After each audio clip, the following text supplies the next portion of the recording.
ऐसे स्टार्ट करेंगे। बीपीएससी का यहाँ पर जो टेस्ट चल रहा है, ठीक है, 71 जो हमारा टेस्ट सीरीज होता है बीपीएससी का, इसका यहाँ से फुल लेंथ यहाँ पर टेस्ट नंबर चौथा है, राइट।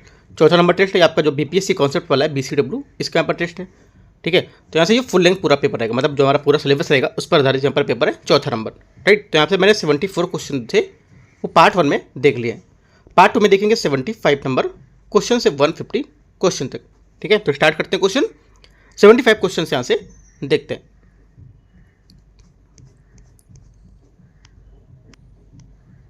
क्वेश्चन है, बिहटा शुष्क पोर्ट ड्राई पोर्ट जो अक्टूबर 2024 में उद्घाटित किया गया था, बिहार में व्यापार को बढ़ावा देने की उम्मीद है, इसके बारे में निम्नलिखित कथनों पर विचार करना है, कौन सा इसमें सही होगा, ठीक है। देखते हैं पहला, यहाँ से पहला है, इसमें बोला ये गया जिले में स्थित है, ठीक है। पहली बात क्या होगी, पहली बात यहाँ से इसकी जो है ये स्टेटमेंट इसका गलत हो जाएगा, है ना, यहाँ से गलत है इसका, क्योंकि यहाँ पर पटना जिले का एक नगर है। दूसरा, ये बिहार का पहला ड्राई पोर्ट है, ये हमारा करेक्ट है, इसे केवल बिहार सरकार द्वारा संचालित किया जाता है ना, ये भी स्टेटमेंट हमारा इसका गलत हो जाएगा, क्योंकि यहाँ पर जो ये बेटा हमारा ड्राई पोर्ट है, इसको घरेलू और अंतर्राष्ट्रीय दोनों प्रकार की जो कार्गो है उसको संभालने के लिए डिजाइन किया गया था, निर्यात और आयात को यहाँ पर सुविधाजनक बनाने के लिए यहाँ पर इसको ये किया गया था, ठीक है। और तो यहाँ से तीसरा स्टेटमेंट गलत हो जाएगा। और चौथा, ये केवल घरेलू कार्गो को संभालता है, ये भी गलत है, क्योंकि मैंने आपको बताया अंतर्राष्ट्रीय और घरेलू दोनों को संभालता है, तो गलत हो जाएगा। सिर्फ यहाँ से जो हमारा स्टेटमेंट रहेगा, दूसरा नंबर स्टेटमेंट है वो यहाँ से करेक्ट होगा, बी नंबर बात यहाँ से जो है वो करेक्ट होगी, क्योंकि यहाँ पे ये बिहार का ड्राई पोर्ट है पहला, ठीक है। और यहाँ पर ये भी गलत था और ये भी गलत है, सी नंबर और डी भी गलत है, बी नंबर स्टेटमेंट यहाँ से करेक्ट हो जाएगा। क्वेश्चन नंबर 76, बिहार बजट 2025-26 के अनुसार 2025-26 के लिए अनुमानित वित्तीय घाटा निम्नलिखित में से कौन सा है। करेक्ट आंसर हो जाएगा 76 का जो इसका डेटा हो जाएगा, ये जीएसडीपी जो हमारा था इसका 3%, ठीक है। कितना, जीएसडीपी का 3%, राइट। तो ऐसा ए जो आंसर है यहाँ से इसका करेक्ट आंसर हो जाएगा 76 का, ठीक है। वित्तीय घाटा वह अंतर होता है जो सरकार के कुल व्यय और कुल राजस्व प्राप्ति को जो बकाया उधार को छोड़कर उसके बीच का होता है, ठीक है। सरल शब्दों में कह सकते हो कि जो हमारा गैर राजस्व है उसके स्रोतों को पूरा करने के लिए यहाँ पर आवश्यक उधारी जो होती है उसे कहते हैं क्या, यहाँ पर वित्तीय घाटा, ठीक है। जो हमारा बिहार बजट है इसमें 2025-26 में वित्तीय घाटा जो जीएसडीपी है ये सकल राज्य घरेलू उत्पाद के 3% पर निर्धारित किया गया था, और जो लगभग 32,718 करोड़ है ना, 32,718 करोड़ है, उसके बराबर होगा। ये बिहार एफआरबीएम फिजिकल रिस्पॉन्सिबिलिटी और बजट जो हमारा मैनेजमेंट होता है एफआरबीएम उसके अधिनियम के तहत यहाँ पर लक्ष्य सीमा के अनुरूप है, जो यहाँ पर 2023-24 से 25-26 तक की अवधि के लिए एक वित्तीय घाटे को जीएसडीपी के 3% तक सीमित करेगा, ठीक है। कुछ बातें इंपॉर्टेंट है जो है याद रखना है आपको। क्वेश्चन 77, क्वेश्चन 77 यहाँ से, बिहार बजट 2025-26 के अनुसार निम्नलिखित में से कौन सा महिलाओं के सशक्तिकरण के लिए सरकार द्वारा घोषित पहल इनमें से नहीं थी, मतलब कौन सा था ऐसा जो बिहार बजट ने 2025-26 में जो महिला के लिए यहाँ पर नहीं घोषित किया था। आंसर हो जाएगा 77 के यहाँ से, ये हर जिले में महिला आईआईटी की स्थापना, ये स्टेटमेंट यहाँ से नहीं किया गया था इसमें, ठीक है। क्योंकि महिलाओं को यहाँ पर जो ई रिक्शा खरीदने के लिए यहाँ पर वित्तीय सहायता, आर्थिक आत्मनिर्भरता को बढ़ावा देने के लिए यहाँ पर राज्य महिलाओं को ई रिक्शा खरीदने में मदद के लिए यहाँ पर वित्तीय सहायता देगा, ठीक है। कन्या मंडप का निर्माण करेगा, ठीक है, ये भी हमारा सही था। और सभी महिला स्टाफ यहाँ पर पिंक बस सेवा की शुरुआत करेगी, लेकिन यहाँ पर जो सी नंबर स्टेटमेंट था यहाँ पर ये नहीं था, तो सी यहाँ से इसका आंसर हो जाएगा। क्वेश्चन नंबर 78, 2011 की जनगणना के अनुसार बिहार में शहरीकरण दर क्या थी। इसमें जो शहरीकरण दर है ये हो जाएगी यहाँ से स्टेटमेंट दे रखा है यहाँ से 11.3, ठीक है, 17%, 25.4, 31.16, तो आंसर हमारा हो जाएगा 78 का आंसर इसका ये 11.3, ठीक है, 11.3 यहाँ पर जो है ये जो बिहार में शहरीकरण की दर है, ठीक है। इस कारण क्या भारत जो है जो भारत का जो हमारा राज्य है बिहार, इसका दूसरा सबसे कम शहरीकृत राज्य वाला, और हिमाचल जो है 10% के साथ यहाँ पर राष्ट्रीय शहरीकरण के साथ यहाँ पर 31.16 की रैंक इसमें मतलब जो थी इसकी दर थी, ठीक है। ये कम शहरीकरण दर बिहार की मुख्य रूप से ग्रामीण जनसंख्या को दर्शाता है, जिसमें से 88.7%, ठीक है, 88.7% जो हमारे आबादी है लगभग 104.1 मिलियन, इसमें से 92 मिलियन ग्रामीण इलाकों में रहती है। इस वजह से क्या यहाँ पर ये थोड़ा इसका जो हमारा शहरीकरण है जो ये थोड़ा सा कम है इसमें, ठीक है। अगला देखते हैं क्वेश्चन 79, बिहार में मिथिला क्षेत्र के जो हमारे पारंपरिक नववर्ष है इसका कौन सा त्यौहार मनाते हैं। बिहार के मिथिला क्षेत्र में पारंपरिक नववर्ष का कौन सा त्यौहार मनाता है? करेक्ट आंसर हो जाएगा 79 का आंसर इसका ये जूड़ शीतल, सी आंसर इसका करेक्ट आंसर हो जाएगा। आगे क्वेश्चन देखते हैं 80 नंबर। जब झारखंड को 15 नवंबर 2000 को बिहार से अलग किया गया था तब उसने अविभाजित बिहार के कुल भूमि क्षेत्रफल का कितना % हिस्सा समाहित किया था? आंसर हो जाएगा 80 नंबर का आंसर ये समाहित किया था 45.85%। कितना? 45.85% इसका करेक्ट आंसर हो जाएगा। 81 बिहार में नोनिया विद्रोह 1770 से जो 1870 के मुद्दे यहाँ पर जो बीच में हुआ था उसके कारण यहाँ पर सही रूप में कौन सा हो सकता है ये बताना है। देखो उसका जो सही रूप हमारे यहाँ पर है ये हो सकता था, ये जो हमारा दलालो था उसने नोनिया समुदाय के जो शोषण था उसको किया और सुपारी बहुत कम कीमत को लेकर यहाँ पर खरीद कर उससे ऊंचे मुनाफे में बेचा था। तो यहाँ से जो आंसर हो जाएगा 81 का ये सी स्टेटमेंट इसका करेक्ट आंसर हो जाएगा। ठीक है, आगे क्वेश्चन देखते हैं 82 नंबर।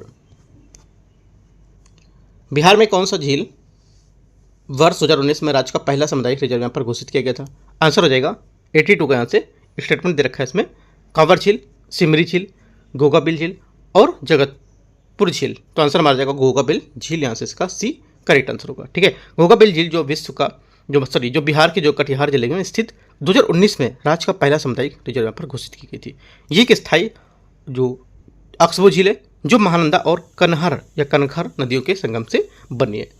83 बिहार में गंगा नदी के संबंध में निम्नलिखित कथनों पर विचार करना है। पहला, गंगा नदी बिहार में बक्सर जिले के चौसा में प्रवेश करती है। पहला क्या होगा? 83 का पहला स्टेटमेंट यहाँ से इसका करेक्ट हो जाएगा।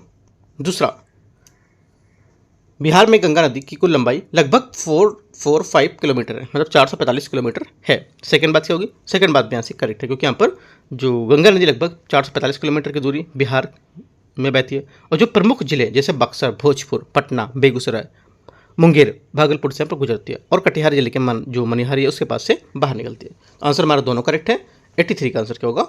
सी स्टेटमेंट दोनों करेक्ट है। 84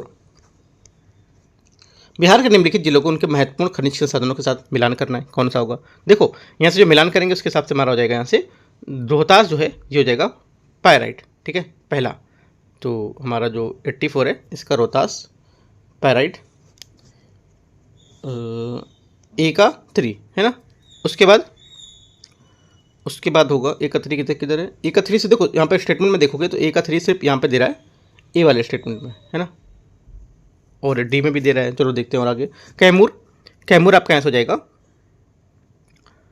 चूना पत्थर। ठीक है, बी का 2, ए का 3, बी का 2 और सी का 1। तो यहाँ से नवादा आपको हो जाएगा यहाँ से ये जो माइका है ये। तो आंसर हमारा हो जाएगा इसका ए नंबर स्टेटमेंट जो है 84 का ये करेक्ट आंसर है। ठीक है, आगे देखते हैं क्वेश्चन 85 नंबर क्वेश्चन को। 85 है निम्नलिखित वक्तव्य पर विचार करना है जो भीमबंध वन्यजीव अभयारण्य के बारे में बताता है। ठीक है, देखो पहला बात यहाँ से बोला इसे 1976 में स्थापित किया गया था और वह मुंगेर जिले में लगभग 682 वर्ग किलोमीटर क्षेत्र में फैला हुआ है। पहली बात क्या होगी? पहली बात यहाँ से इसकी जो है ये करेक्ट हो जाएगी। ठीक है, पहली बात सही। दूसरी बात, इसका नाम महाभारत के भीम के नाम पर रखा गया था जिसके यहाँ बांध या बंद बनाने की मान्यता है, ये भी करेक्ट है। तीसरी बात, यहाँ 52 से 65 डिग्री सेंटीग्रेड 52 से 65 डिग्री सेंटीग्रेड स्थिर तापमान वाली सीमा गर्मकुंड झरने मौजूद हैं, ये भी बात सही है। यहाँ के जीव जंतु में बाघ, भालू, 4 सींग वाला हिरण और 100 से अधिक यहाँ पर पक्षी प्रजातियाँ शामिल हैं। चारों बातें करेक्ट है। यहाँ से आंसर हमारा क्या हो जाएगा? सभी। तो 1 2 3 4 यहाँ पर सी का स्टेटमेंट सही हो जाएगा सभी वाला। आगे क्वेश्चन है 86 नंबर। बिहार कैबिनेट की ग्रामीण कल्याण पहल के तहत बुजुर्गों के विकलांग और विधवाओं के लिए संशोधित मासिक जो पेंशन है वो क्या है? ठीक है, ये बताना है। तो ये इसकी पेंशन है ये हो जाएगी 1100 रुपये। सी यहाँ से इसका करेक्ट आंसर हो जाएगा। ठीक है, 400 रुपये पहले थी उससे बढ़ाकर अब 1100 रुपये कर दिए, याद रखना है। 86 हो गया। 87 नंबर। मैथिली भाषा के लिए साहित्य अकादमी युवा पुरस्कार 2025 किसे मिला है? ये किसने जीता है? करेक्ट आंसर हो जाएगा 87 का से ये नेहा झा मणि, डी इसका इसके करेक्ट आंसर हो जाएगा। ठीक है, यहाँ पर नेहा झा मणि ने अपनी कविता संग्रह जो वाराणस हम हैं उसके लिए यहाँ पर साहित्य अकादमी युवा पुरस्कार 2025 जीता है। 88 नंबर क्वेश्चन है। पटना जिले में उद्घाटित यहाँ पर जो कैनाल बैंक सौर ऊर्जा परियोजना है किस नहर के किनारे है? ठीक है, आंसर जो बनिए तो आंसर हो जाएगा हमारा 88 का यहाँ से। जो इसमें ऑप्शन दे रहा है सोन नहर, विक्रम लॉक नहर, ठीक है, और कौन से गंडक नहर और कोसी नहर। तो आंसर हो जाएगा यहाँ से इसका 88 का विक्रम लॉक नहर, बी यहाँ से इसका करेक्ट आंसर हो जाएगा। 89 नंबर, बिहार बायोफ्यूल उत्पादन संवर्धन संशोधन नीति 2025 के तहत BIADA प्रतिबंधित भूमि पर कंप्रेस्ड बायोगैस इकाइयों को बढ़ावा देने के लिए निम्नलिखित में से कौन सी व्यवस्था पेश की गई है? आंसर हो जाएगा 89 का यहाँ से जो पेश की गई है ये इसका जो करेक्ट आंसर होगा ये हो जाएगा CBG इकाइयाँ। CBG जो हमारी इकाई है, मतलब जो हमारी कंप्रेस्ड बायोगैस जो है इसकी इकाइयाँ BIADA मतलब यहाँ पर संशोधन जो नीति थी बिहार बायोफ्यूल उत्पादन की, उसके भूमि का अधिकतम 25% 30 वर्षों के लिए प्रति एकड़ पर 75,000 वार्षिक दर से लीज पर दे सकती है। सी क्या होगा 89 का यहाँ से करेक्ट आंसर हो जाएगा। ठीक है, आगे क्वेश्चन देखते हैं 90 नंबर।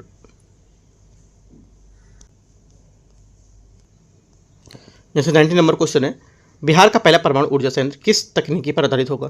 करेक्ट आंसर हो जाएगा 90 का यहाँ से ये जो आधारित होगा ये स्मॉल मॉड्यूलर रिएक्टर SMR पर आधारित होगा। ठीक है, आगे क्वेश्चन देखते हैं 91 नंबर। नवीनतम आंकड़ों के अनुसार बिहार जिले में प्रमंडल और जिले कितने हैं? कितने प्रमंडल हैं और कितने जिले हैं? तो आंसर हो जाएगा इसका 9 प्रमंडल है और 38 जिले हैं। बी यहाँ से क्या होगा इसका करेक्ट आंसर हो जाएगा। 92 नंबर, बिहार विधानसभा में कुल सदस्यों की संख्या कितनी है?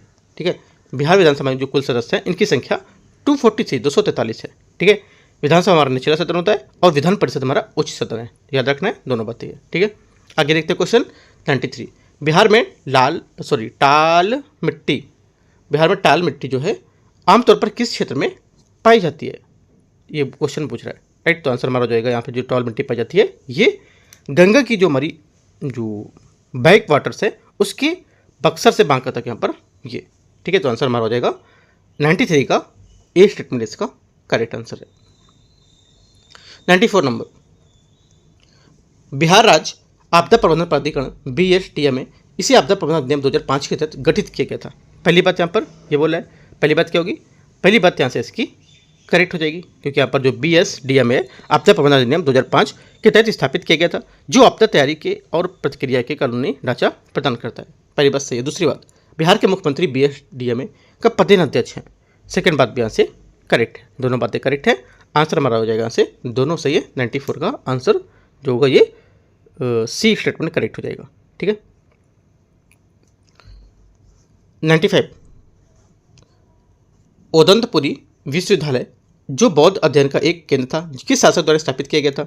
आंसर हो जाएगा 95 का ये स्थापित किया गया था गोपाल के द्वारा। ठीक है, ओदंतपुरी विश्वविद्यालय की स्थापना 8वीं शताब्दी को हमारी जो ईसा पूर्व यहाँ पर जो गोपाल द्वारा पर की गई थी, जो पाल वंश का संस्थापक था, है ना। पाल साम्राज्य के प्रथम शासक जो थी जिन्होंने पूर्वी भारत में बौद्ध शिक्षा और मठाधिष्ठान था उसके अनुष्ठानों का पुनरुद्धार से प्रचार करने में महत्वपूर्ण भूमिका निभाई थी। आंसर ऐसे 95 का सी करेक्ट है गोपाल। 96 नंबर क्वेश्चन है, निम्नलिखित में से कौन सा कारक एजेंट नदी के बहाने पर डेल्टाओं के निर्माण के लिए जिम्मेदार होता है? आंसर ऐसा हो जाएगा बहता जल, ये नदी यहाँ पर होता तो भी इसका करेक्ट आंसर हो जाता। ठीक है, सी 96 का आंसर है। राइट, बहती हुई नदी जो हमारी है यह बहता हुआ पानी है, इसमें जो ऊपरी इलाकों में बड़ी मात्रा में तलछट या कंकड़ रेत मिट्टी है उसने मुहाने तक लेकर जाती है और नदी इस जो बड़ी जलाशय उसमें मौजूद जो हमारे जो हमारे तत्व होते हैं उसमें मिलती है, जो इसकी बहाव की गति को काफ़ी कम कर देता है। ठीक है, और यहाँ पर जो नदी है ये गति कम के कारण यहाँ पर ऊर्जा में तलछट को लेकर चलने के लिए यहाँ पर कम कर देती है इसको। ठीक है, तो यहाँ पे पॉइंट याद रखना है। 97 किस प्रकार की ज्वालामुखी में सरल ढलान और तरल लावा प्रवाह होता है? आंसर हो जाएगा 97 के यहाँ से ये सील्ड ज्वालामुखी सी यहाँ से आंसर हो जाएगा। 98 वह प्रक्रिया जिसके द्वारा चट्टानें रासायनिक परिवर्तन के बिना छोटे टुकड़ों में टूट जाती है उसे क्या कहते हैं? राइट, उसे कहते हैं, आंसर हो जाएगा 98 का ये अपक्षरण। ठीक है, क्या कहते हैं? अपक्षरण, बी यहाँ से इसका करेक्ट आंसर हो जाएगा। आगे क्वेश्चन नंबर 99, निम्नलिखित में से कौन पूर्वी घाटों की सबसे ऊंची चोटी है? पूर्वी घाटों की सबसे ऊंची चोटी में से कौन सी है? करेक्ट आंसर हो जाएगा 99 का यहाँ से ये जिंदगढ़। ठीक है, तो बी यहाँ से होगा जिंदगढ़ा, यहाँ से इसका करेक्ट आंसर हो जाएगा। जिंदगढ़ा इसे अरमा कोंडा भी यहाँ पर कहा जाता है। लगभग यहाँ पर कितना 1600 180 मीटर यहाँ पर मान सकते हो, 5512 फीट मान सकते हो, ये इसकी ऊंचाई है इसकी। ठीक है, स्थानांतरण प्रदेश अल्लूरी सीतारामा राजू जिले के यहाँ पर जो अराकू घाटी वहाँ से स्थित है, ये उत्तरी पूर्वी घाटों का हिस्सा है। इंपॉर्टेंट बात है, याद रखना है। आगे देखते हैं क्वेश्चन 100 क्वेश्चन है 100 नंबर। भारत के सबसे लंबे सड़क सुरंग में से एक अटल सुरंग किस पर्वत श्रृंखला में स्थित है? करेक्ट आंसर हो जाएगा 100 का यहाँ से ए पीर पंजाल में। ठीक है, जो पीर पंजाल इसका यहाँ से करेक्ट आंसर हो जाएगा। 101 नंबर है, निम्नलिखित में से कौन सी नदी अमरकंटक पठार से निकलती है? अमरकंटक पठार में से कौन सी नदी निकलेगी? आंसर हो जाएगा 101 का यहाँ से ये नर्मदा, बी यहाँ से करेक्ट आंसर है। यहाँ से 102 नंबर क्वेश्चन देखते हैं। 102 नंबर क्वेश्चन यहाँ पे देखो, क्वेश्चन इसमें थोड़ा सा नहीं सो रहा है, तो यहाँ से क्वेश्चन को उठाते हैं इसको। ठीक है, यहाँ पे इसमें ब्लर दे रखा है। आगे देखते हैं 103 नंबर क्वेश्चन।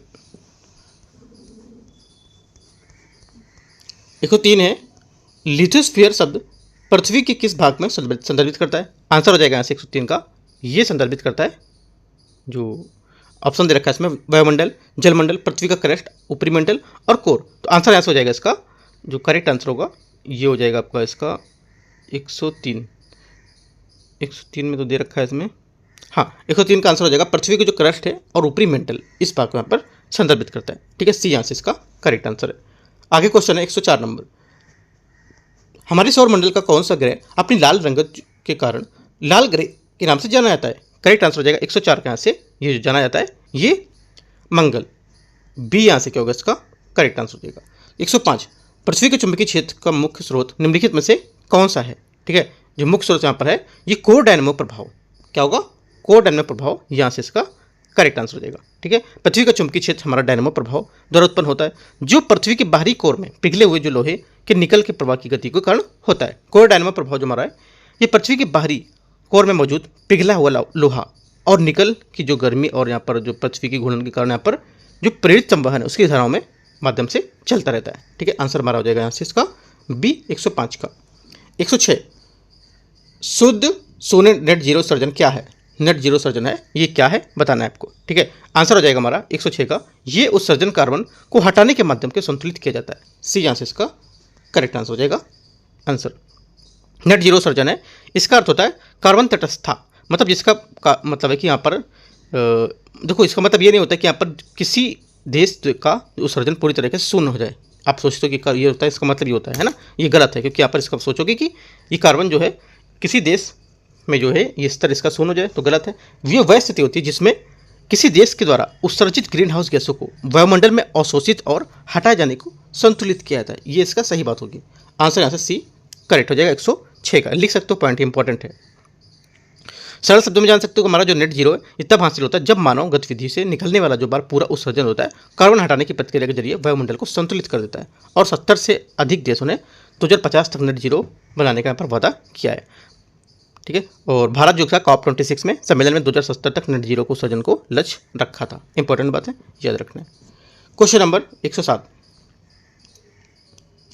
107 है, अमेजन नदी जो जल प्रवाह आयतन के हिसाब से विश्व की सबसे बड़ी नदी और इसका सबसे बड़ा बेसिन किस देश में है? आंसर हो जाएगा 107 के यहाँ से बी ब्राजील। 108, निम्नलिखित में से कौन सा बायोम कम वर्षा और विरल वनस्पति से चिन्हित होता है? आंसर हो जाएगा 108 के यहाँ से ये मरुस्थल रेगिस्तान। ठीक है, बी यहाँ से क्या होगा इसका करेक्ट आंसर हो जाएगा। मरुस्थल वे हमारे बायोम होते हैं जो जहाँ वार्षिक वर्षा बहुत कम मान सकते हो 250 जो मिलीमीटर उससे भी कम होती है, और जो वनस्पति होती है विरल हो जाती है, और ये अत्यंत शुष्क और परिस्थितियों के लिए यहाँ पर अनुकूल होते हैं। ठीक है, सवाना या टुंड्रा से भिन्न होते हैं वो। ठीक है, तो आंसर हमारा बी 108 का आंसर हो जाएगा। 109, निम्नलिखित में से कौन सा देश अपनी विस्तृत तटरेखा के साथ फियोर्ड के लिए प्रसिद्ध है? आंसर हो जाएगा 109 का यहाँ से ये प्रसिद्ध है नॉर्वे, बी यहाँ से करेक्ट आंसर हो जाएगा। नॉर्वे अपने जो फियोर्ड्स हैं उसके लिए प्रसिद्ध है, जो ग्लेशियल कटाव द्वारा यहाँ पर बने संकीर्ण प्रवेश द्वारा होते हैं, जिनके किनारे तीव्र चट्टानें होती हैं, और जो हमारे फ्लोराइड्स होते हैं इसमें समुद्र के लंबे संकीर्ण और गहरे प्रवेश में होते हैं, जो आमतौर पर तीव्र जो चट्टानें होती हैं उसकी पहाड़ी से घिरे होते हैं। राइट, नॉर्वे की जो तटरेखा है वो अत्यंत खुरदरी और हजारों यहाँ पर जो भूवैज्ञानिक संरचनाओं तक गहराई तक कट गई है, जिससे विश्व की इस प्रकार की संरचनाओं का प्रमुख उदाहरण बनाती है। आंसर हो जाएगा हमारा बी नॉर्वे। 110, प्रसिद्ध मैटरहॉर्न शिखर पर्वत किस श्रृंखला पर स्थित है? आंसर हो जाएगा 110 के यहाँ से बी अल्पस, करेक्ट आंसर है इसका। 111 देखते हैं।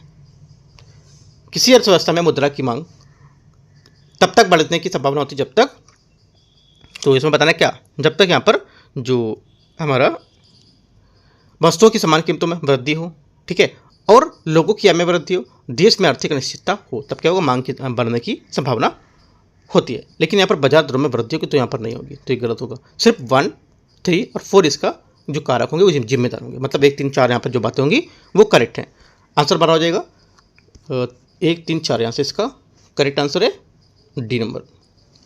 क्वेश्चन नंबर 112, डिजिटल रुपया के संबंध में निम्नलिखित पर विचार करना है, ठीक है। देखते हैं 112 को। पहले यहाँ से ये भारत के रिजर्व बैंक आरबीआई द्वारा उसकी मौद्रिक नीति के अनुकूल जारी की गई पर संप्रभु मुद्रा है। पहली बात क्या होगी, पहली बात यहाँ से इसकी करेक्ट है।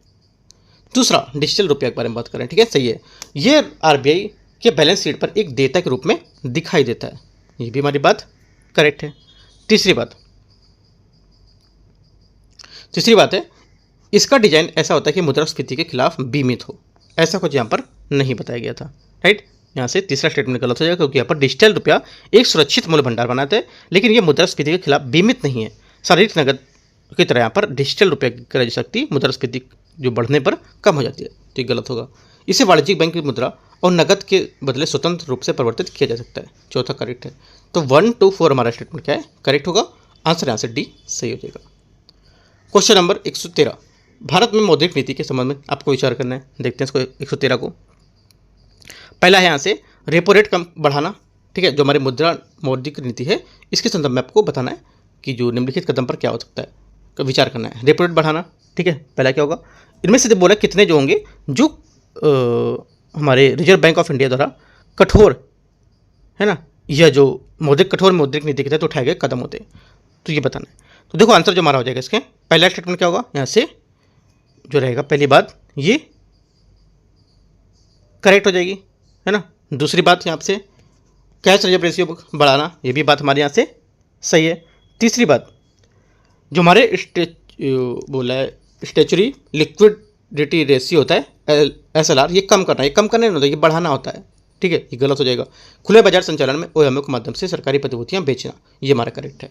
तो क्या होगा आंसर, एक पहला करेक्ट है, तीसरा करेक्ट है और चौथा करेक्ट है, ठीक है, सॉरी चौथा तीसरा, अच्छा तीसरा से जो स्टेटमेंट था पहला सही था, चौथा सही था और दूसरा सही था, है ना। ये स्टेटमेंट SLR कम करना नहीं होता, SLR को बढ़ाना होता है, ये गलत है, ठीक है। आंसर हो जाएगा 1, 2, 4 जो हमारे भारत में मौद्रिक नीति के संबंध में बता रहे हैं, तो 1, 2, 4 स्टेटमेंट हमारा इसका करेक्ट होगा। जो रिजर्व बैंक ऑफ इंडिया द्वारा कठोर या कि मौद्रिक नीति को उठाए गए जो कदम होते हैं वो होते हैं, तो 3 स्टेटमेंट हमारे यहाँ से करेक्ट थे, 1, 2, 4 वाला याद रखना है। क्वेश्चन नंबर 114, निम्नलिखित बयानों पर आपको विचार करना है। भारत के रिजर्व बैंक RBI के गवर्नर की नियुक्ति केंद्र सरकार द्वारा की जाती है, पहला क्या होगा, पहला स्टेटमेंट यहाँ से इसका 114 का करेक्ट हो जाएगा। दूसरा, भारत के संविधान में कुछ प्रावधान केंद्रीय सरकार की RBI को जनहित करने में निर्देश देने का अधिकार देते हैं, सेकेंड बात यहाँ से गलत है, ठीक है, क्योंकि यहाँ पर RBI नियम धारा 7 के अनुसार केंद्रीय सरकार समय पर यहाँ पर जो बैंक है उसको निर्देश देती रहती है और वह बैंक के गवर्नर से परामर्श के बाद सार्वजनिक हित में अपने जो आवश्यक समझे उसे भारत के संविधान में केंद्रीय सरकार के RBI द्वारा यहाँ पर सार्वजनिक हिस्से में निर्देश देने के लिए कोई प्रावधान नहीं बताती है, तो गलत हो जाएगा। तीसरी बात, RBI के गवर्नर अपने अधिकार RBI के अधिनियम से प्राप्त करता है, ये हमारा करेक्ट है, तो 1, 3 बात सही है, आंसर सी। 115, भारतीय रिजर्व बैंक RBI के मौद्रिक नीति MPC के बारे में विचार करना, जो हमारा मॉनेटरी पॉलिसी कमेटी होती है, ये देखते हैं इसको। पहला स्टेटमेंट यहाँ से इसी RBI नियम 1934 के तहत स्थापित किया गया था, पहली बात क्या होगी, पहली बात यहाँ से करेक्ट है, एकदम सही है। ये देश में प्रमुख मौद्रिक नीति दरें निर्धारित करने के लिए जिम्मेदार होगा, ये भी बात सही है। तीसरी बात, RBI गवर्नर जो समिति के अध्यक्ष के रूप में कार्य करते हैं किसी प्रश्न पर वोटों की बराबरी के कारण पर निर्णायक वोट देंगे, ये भी बात यहाँ से करेक्ट हो जाएगी।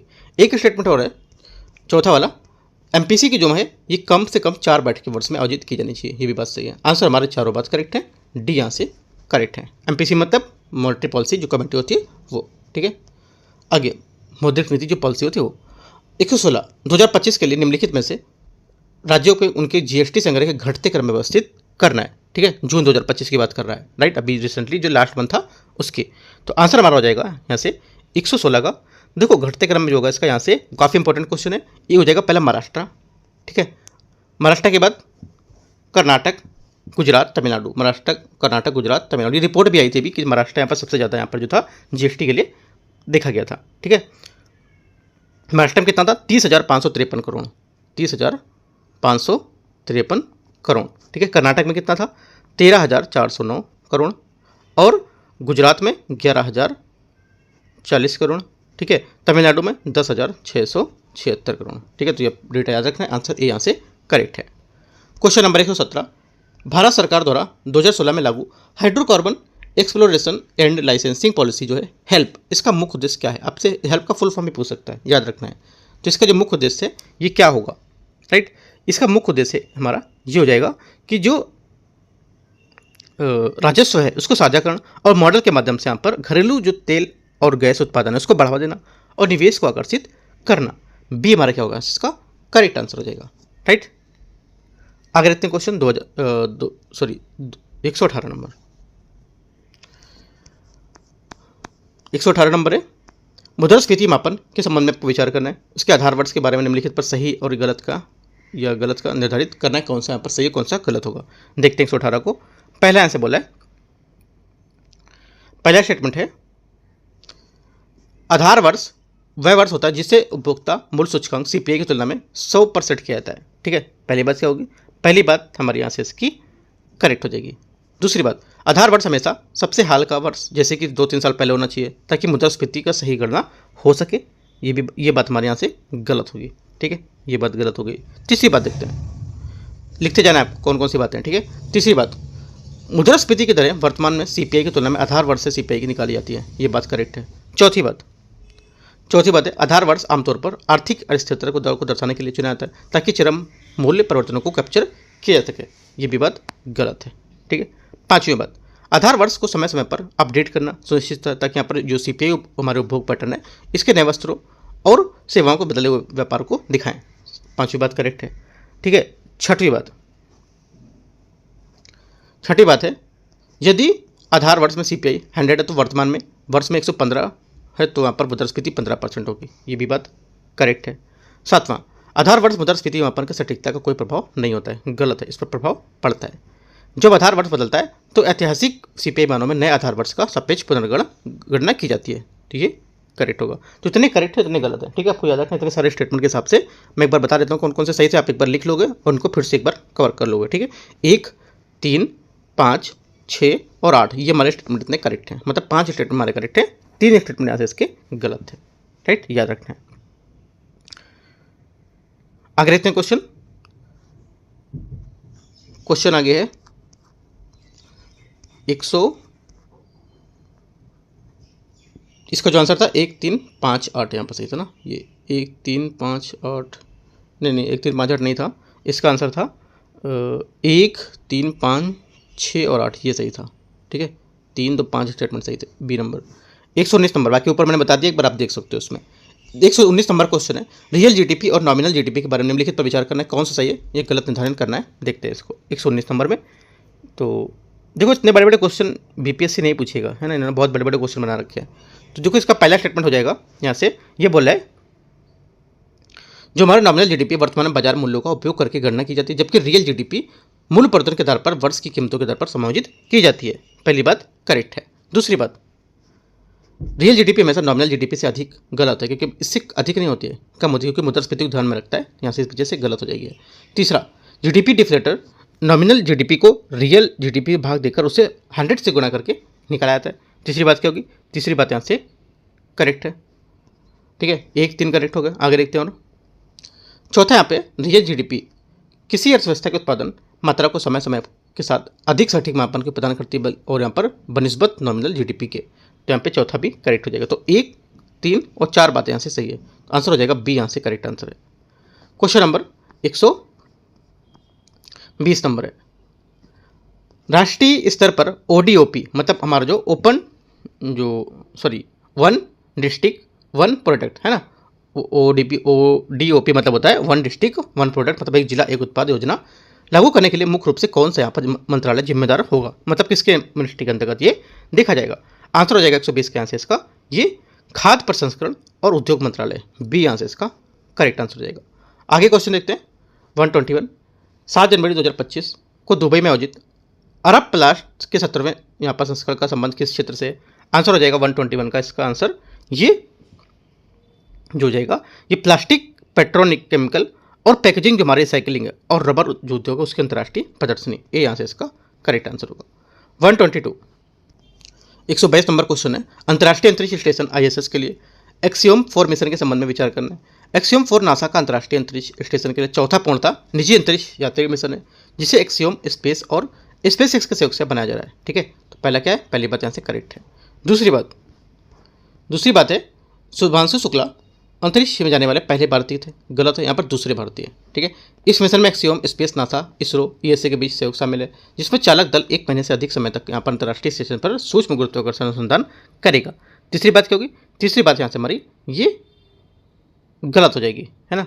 तीसरी बात यहाँ से हमारी गलत है, क्योंकि यहाँ पर मिशन की अवधि 14 दिन तक होगी, 1 महीने से अधिक नहीं होगी। यहाँ से ये बात याद रखना है, 1 महीने से अधिक नहीं है, 14 दिन की होगी, तो गलत है। ओनली 1 करेक्ट है, डी यहाँ से आंसर हो गया।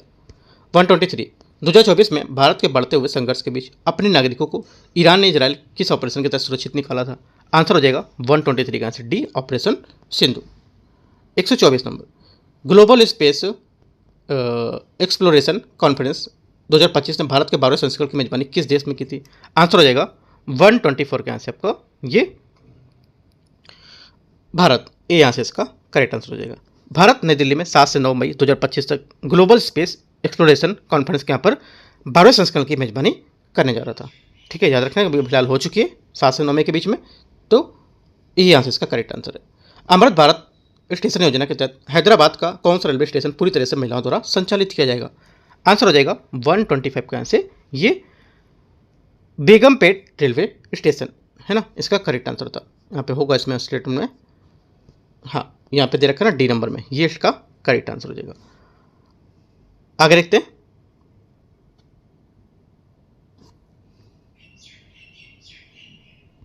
वन 2025 में दावोस में आयोजित 55वां यहाँ पर वर्ल्ड इकोनॉमिक फोरम बैठक, यहाँ पर इसका थीम क्या था, विषय क्या था?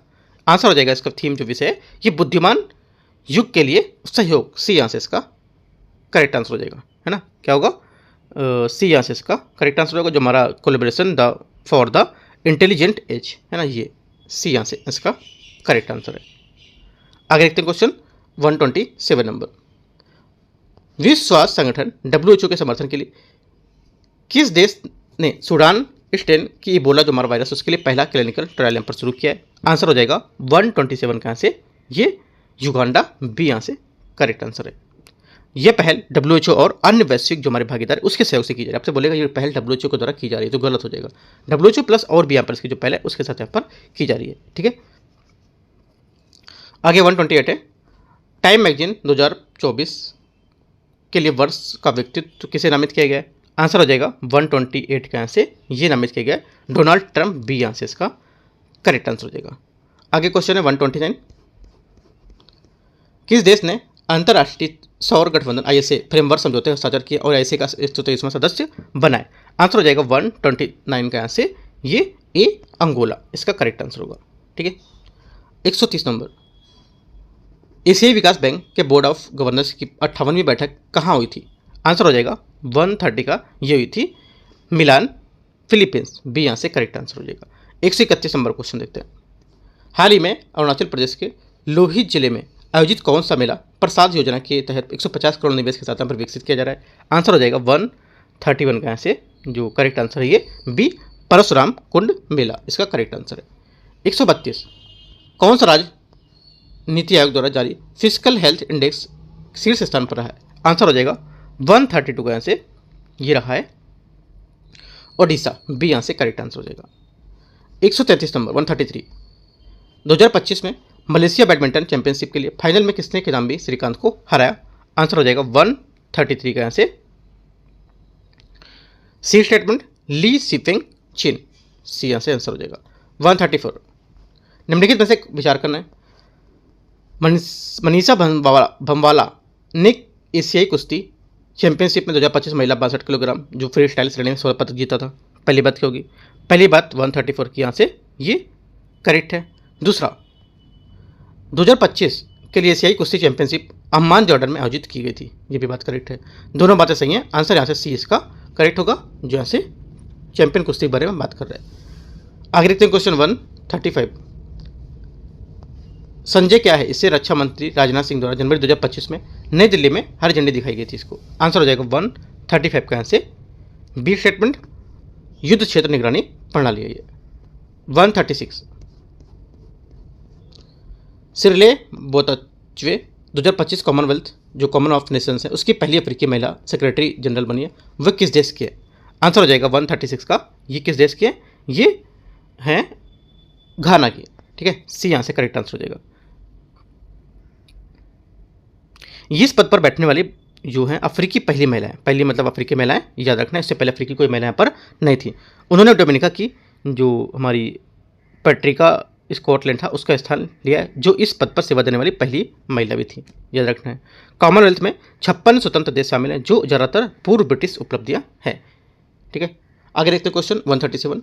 विश्व पर्यावरण दिवस 2025 का विषय क्या था, जिसे गणराज्य कोरिया द्वारा आयोजित किया जा रहा था? आंसर हो जाएगा 137 का। यहाँ से correct answer C beat plastic pollution इसका थीम था। ठीक है, आगे क्वेश्चन 138 नंबर। Cryogenic engine cryogenic rocket stage के संबंध में विचार करना है। ये पृथ्वी पर संग्रहित तरल ईंधन रॉकेट स्टेज की तुलना में प्रति यूनिट प्रोपेलेंट अधिक थ्रस्ट प्रदान करता है। पहला क्या होगा? 38 का पहला स्टेटमेंट यहाँ से करेक्ट हो जाएगा। दूसरी बात, इस स्टेज में प्रयुक्त प्रोपेलेंट जो हमारे प्रोपेलेंट केरोसिन है, जो लिक्विड ऑक्सीजन के बजाय होता है। ठीक है, तो सेकंड क्या होगा? सेकंड बात यहाँ से हमारी गलत हो जाएगी। ठीक है, सेकंड बात क्या होगी? सेकंड बात गलत है, क्योंकि यहाँ पर जो क्रायोजेनिक है ये प्रोपेलेंट लिक्विड हाइड्रोजन और लिक्विड ऑक्सीजन के जो साथ प्राप्त विशिष्ट हमारे आवेग होते हैं उसकी पृथ्वी की संग्रहित तरल और ठोस प्रोपेलेंट की तुलना में बहुत अधिक होता है, जिससे यहाँ पर भारी पेलोड जाने में मदद करता है। राइट, तो यहाँ पर जो सेकंड हमारा स्टेटमेंट था ये गलत है, क्योंकि ये जो इंजन होगा ये ऑक्सीजन और लिक्विड हाइड्रोजन का उपयोग करता है, और लिक्विड हाइड्रोजन का संचालन चुनौतीपूर्ण होता है, क्योंकि इसे 253 डिग्री माइनस का होता है, उसमें संग्रहित किया जाता है इसको। ठीक है, और ये अत्यंत ज्वलनशील होता है। राइट, याद रखना है, हमारा आंसर ओनली 1 करेक्ट है, तो सही पूछा तो ए यहाँ से 138 का करेक्ट आंसर हो जाएगा। 139 आर्टेमिस समझौते के साथ आपको विचार करना है। ये संयुक्त राष्ट्र बाह्य अंतरिक्ष मामले कार्यालय जो है उसको द्वारा स्थापित किया गया है। पहली बात क्या होगी 139 की? यहाँ से पहली बात यहाँ से आपकी गलत हो जाएगी। ठीक है, पहली बात यहाँ से गलत है, क्योंकि यहाँ पर आर्टेमिस जो समझौता है अमेरिका के राज्य विभाग और नेशनल एरोनॉटिक्स और स्पेस हमारा जो एडमिनिस्ट्रेशन है उसके द्वारा 2020 में स्थापित किया गया था। ठीक है, गलत हो गया। ये अंतरिक्ष पर एक बाध्यकारी समझौता जिसे हस्ताक्षरकर्ता देशों ने वित्तीय प्रतिबद्धताएं शामिल है। सेकंड बात भी गलत है, क्योंकि यहाँ पर ये गैर बाध्यकारी समझौता है। तीसरी बात, भारत ने हाल ही में से समझौते पर हस्ताक्षर किए, ये बात यहाँ से करेक्ट है, सिर्फ तीसरी बात करेक्ट है। आंसर हो जाएगा 139 का केवल 3। कहाँ पे आएगा?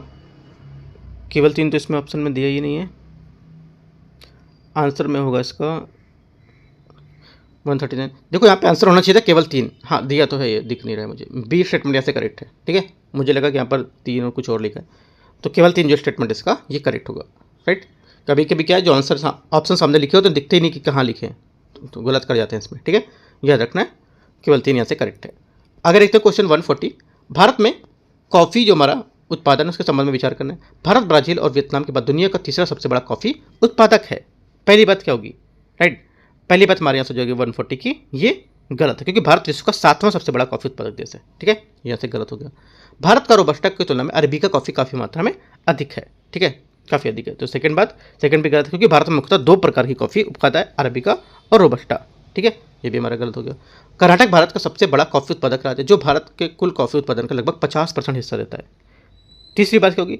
तीसरी बात हमारे यहाँ से करेक्ट है। भारत में कॉफ़ी का प्रमुख उत्पादन हमारा जो कर्नाटक में, जिसके बाद केरल और तमिलनाडु का स्थान आता है। कर्नाटक भारत के कुल कॉफ़ी उत्पादन का लगभग 71% हिस्सा देता है, जो केवल केरल दूसरा सबसे बड़ा और जो कुल उत्पादन का लगभग 20% हिस्सा, और तमिलनाडु तीसरा है ना, यहाँ पर 5% हिस्सा देता है। याद रखना है कितना, जो हमारा था 71 और 20 और 5%। 71 आपका हो जाएगा जो कर्नाटका, और केरल आपका ये हो जाएगा, और तमिलनाडु 5%। तो ये बात हमारा तीसरी बात सिर्फ करेक्ट है।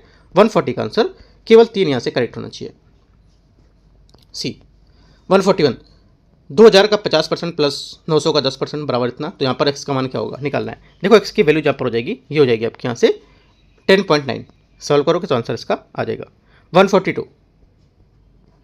4 बजे और 5 बजे के बीच किस समय घड़ी की सुई आपस में मिलेंगी? आंसर हो जाएगा 142 का बी, 4 बजकर इतना जो है सॉल्व करोगे तो जो हमारा क्लॉक का क्वेश्चन है आंसर आपका आएगा 143। रमेश और सुरेश मिलकर एक काम को 12 दिन में कर सकते हैं, जिसे रमेश अकेले 30 दिन में कर सकता था। यदि सुरेश अकेले इस काम को करना चाहे तो कितने दिन में करेगा? आंसर हो जाएगा 143 है इसका, यहाँ से ए 20 दिन लगेंगे। ठीक है। 144। BCW के निपुण उत्तर लेखन बैच में 270 लड़कियाँ हैं और 210 लड़के हैं। लड़कियों द्वारा परीक्षा में प्राप्त औसत इतना है और लड़कों द्वारा इतना है, तो यहाँ पर औसत अंक क्या होंगे? 144 का आंसर हो जाएगा, जो औसत अंक हो जाएंगे ये 24.3। ठीक है, 24.3 बी यहाँ से स्टेटमेंट करेक्ट है। 145। एक व्यक्ति के धारा के अनुकूल 12 किलोमीटर और धारा के प्रतिकूल 10 किलोमीटर तैरता है, तो गति क्या होगी इसकी? 145 का आंसर हो जाएगा यहाँ से डी 0.5 किलोमीटर पर घंटा। ठीक है, ये सब क्वेश्चन आप मैथ के बुक से सॉल्व करोगे, यहाँ जो भी आपके पास मटेरियल होगा उससे। 146। जब y को 10% घटाता है तो परिणाम 15% के बराबर होता है, यह मानते हुए कि यहाँ पर x y दोनों शून्यतर है, x y का अनुपात क्या होगा? आंसर हो जाएगा 146 का आंसर ये सी स्टेटमेंट 6। 147।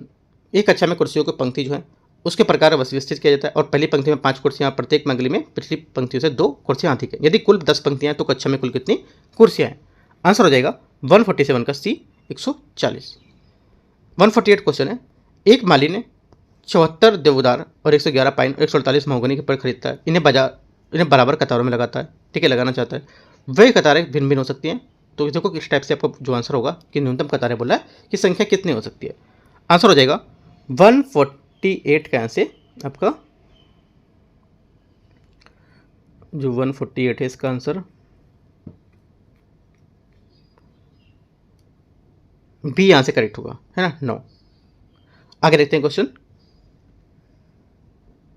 149 है। दो दोस्त यहाँ पर आकाश और विनय एक साथ रहते हैं, है ना, जो निकलते हैं तो यहाँ पर यात्रा करेंगे। किस बिंदु पर आपस में मिलेंगे ये बताना है, कितने मिनट पे लगेंगे और यहाँ पर कौन से शहर एक दूसरे से पास में है और कितना कुल यहाँ पर समय इनको लगेगा मिनट। तो आंसर हो जाएगा 149। एक दो पढ़ के अपना क्वेश्चन, इसको मैथ वाले क्वेश्चन, रीजनिंग के क्वेश्चन आपको अपने आप से सॉल्व करने हैं। ठीक है, मैं सिर्फ आपसे आंसर बताऊंगा इसका। 149 का जो आंसर हो जाएगा यहाँ से ये ए मतलब 70 यहाँ से करेक्ट आंसर होगा। ठीक है। 150 है, 3 लोगों की औसत आयु 3 साल पहले 42 थी और तीसरे व्यक्ति की औसत आयु 5 साल है, पहले 25 थी। व्यक्ति की वर्तमान आयु क्या होगी? 150 का आंसर हो जाएगा 150 का आंसर ये सी 75। ठीक है, तो ऐसे देखो जो मैथ के क्वेश्चन होते हैं, रीजनिंग क्वेश्चन ये आपको खुद से सॉल्व करना है, प्लस जो जीएस के क्वेश्चन है वो मैं आपको पूरे कवर करेंगे। लास्ट के 10 क्वेश्चन करीब आपको रीजनिंग मैथ है, इनको आपको अच्छे से जो भी बुक्स मटेरियल उससे सॉल्व करना है। ठीक है, तो देखो जो BCW का टेस्ट था यहाँ पर अभी जो हुआ था संडे को, इसका मैंने पार्ट 1 पार्ट 2 करके दोनों 150 क्वेश्चन आपको करा दिया। ठीक है, अब स्टार्ट करेंगे कल जो BPSC का टेस्ट है हमारा, कौन सा, खान सर का। ठीक है, खान सर का टेस्ट नंबर 19 कल यहाँ से देखेंगे। राइट, बाकी और कोई डाउट रहेगा नीचे कमेंट में पूछ सकते हो, और परफेक्शन का भी टेस्ट बचा हुआ वो भी आपसे देखेंगे। ठीक है, तो देखते रहो, जितने भी टेस्ट हैं आप इनको टेस्ट को देखो, प्लस जो यहाँ पर टॉपिक थे टॉपिक भी आपने दोहरा सकते हो स्टैटिक टॉपिक से जो आपका गड़बड़ हो रहा हो या गलत हो रहा है क्वेश्चन। ठीक है, तो यहाँ से एंड करते हैं। All the best, thank you.